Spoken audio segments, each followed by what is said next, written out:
miarahaba dia tonga soa iresaka mikasika ny bantou sy ny fiavian'ireo malagasy sika androany andoa alohany anady hadiatsika an'izany aloha anao fatarina vetivety ny piran'reto bantou ireto ny bantou dia fifangaroan'ny olona amin'ny tany Afrika izay manao mampiasa ny fiteny bantou roapolo eo ny firenena afrikana no mampiasa ny fiteny bantou ary miisa efajato eo ny teny bantou ampiasaina izany hoe tsy ny Afrika rehetrarehetra no mampiasa ny teny bantou fa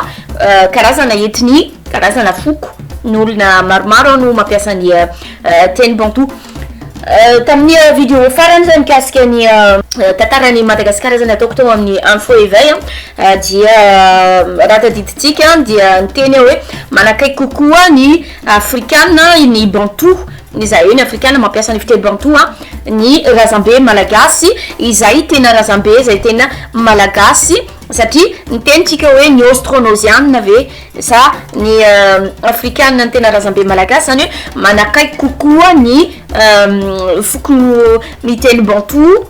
malagasy fa tsy austronosiana fa ny austronosiana reny efa piavy zay tonga taty aorina be ny tonga afany ny atao hoe bantou amin'ny fiteny Congo dia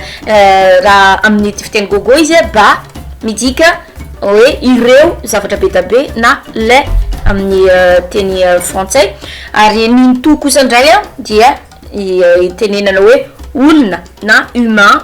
na homme amin'ny teny frantsay zany hoe les humains na les hommes amin'ny malagasy ndray kosa izy dia le ba midika hoe foko ary ny olona midika hoe fokon'olona midika ho azy hoe fokon'olona ny namorona io teny bantou io dia Allemagne no namorona an'io mba hitenenana ny fokon'olona any Afrika izay mampiasa ny fiteny bantou zay le teneniko hoe tsy ny afrikana rehetrarehetra no mampiasa no azo atao hoe bantou no mampiasa ny fiteny bantou fa karazana etnia karazana fokon'olona no mampiasa ity fiteny bantou ity tany Egypte tany izy reto rehefa ny alefy ny tanjak'ireo egyptiana rehefa tafiditra tany ireo vahiny européenne dia nohony izay tahotra zay no natonga azy reto nisitaka nipetraka any anaty alana any anaty lavabato de rehefa mahita vahiny de milefa ho azy omeko ohatra iray amin'ny firenena afrikana zay miteny ny teny bantou dia raisiko ohatra ihany ny Congo ponina hitan'ireto mpanjanaka zay tonga tany Congo roarivo taona talohan'ny Jesosy Kristy dia ireo pygmée na vazimba no nipetraka tao le Congo izay Niger amin'izao fotoana izao io ny asan'ireo lehilahy dia mpikapa hazo ary ny vehivavy mpamboly mpanamboatra lamba ary miakanjo lamba vita amin'ny bambo bararata izy ireo ary fantadaza amin'ny resaka fitsaboana avy amin'ny ravikazo médecine traditionnelle na ary ny sakafo fihinan'izy ireo dia ny saonjo na vomanga na ny akondro zany mahatonga azy ireo fohifohy satria zareo mihinana zavatra mitovy de ino mahatonga azy am'le tsy de lava zany satria ankotrana ny tena fihinan'izy ireo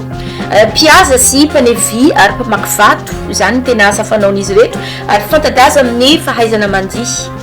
nisy égyptologue frantsay Émile Amelino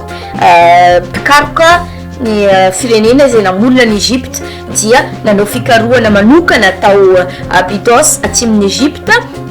izany no natao mba hikarohana sy amaritana ny fiavian'ny Narmer zay pharaon tamin'ny 12 siècle talohan'izao androtsika izao Narmer dia pharaon mpampiray ny firenena Egypte ambony sy ny Egypte ambany ny valin'ny fikarohana dia fantatra fa ny firenena izay nanorom-ponenana tany Egypte dia afrikana ary mpamboly sy mpiompy ihany koa ny asan'izy ireo ary zavatra izay manandanja indrindra amin'izy ireo dia ny omby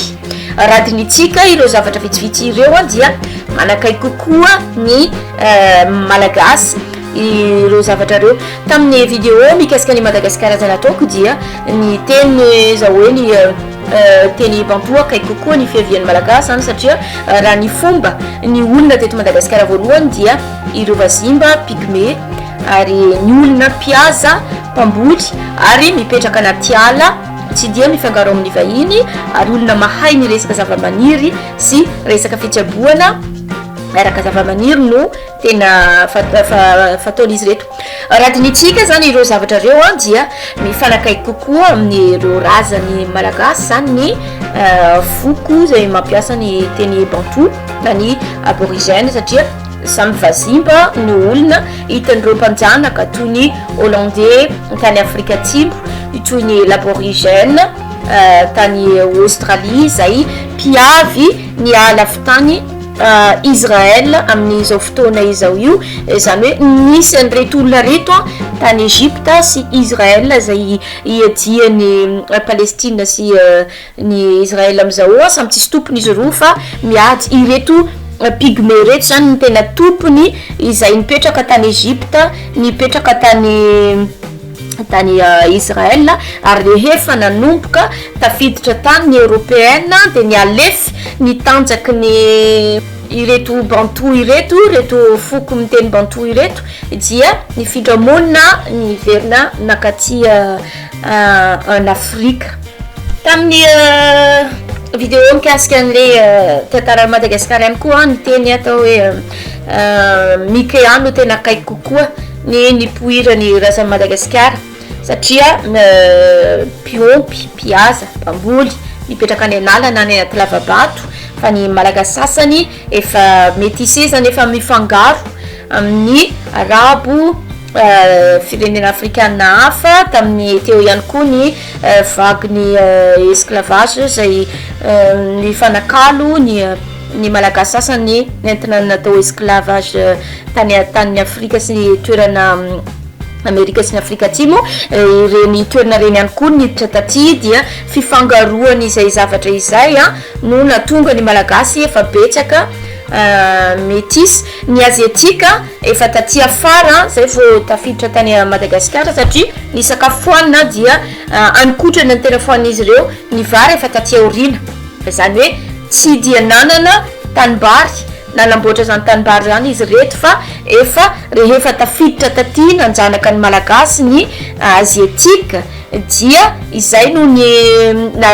natonga ny mpikaroka sasany manao an'le austronosienne ireo pygmé vazimba ny teneniko taloha ireo de fatadaza fatratra amin'ny fahaizana mamaky vato sy amin'ny fanamboarana fitaovana vita amin'ny vy ary mpifanakaly varotra tao Egypte toy zany ihany koa le fitenenatsika hoe malagasy izy amin'ny teny frantsay izay tsy de tsara satria fanaratsiana malagasy fa ity teny ty dia teny malais polynésien zany hoe raha tokony ho izy tsy tokony malagasy akory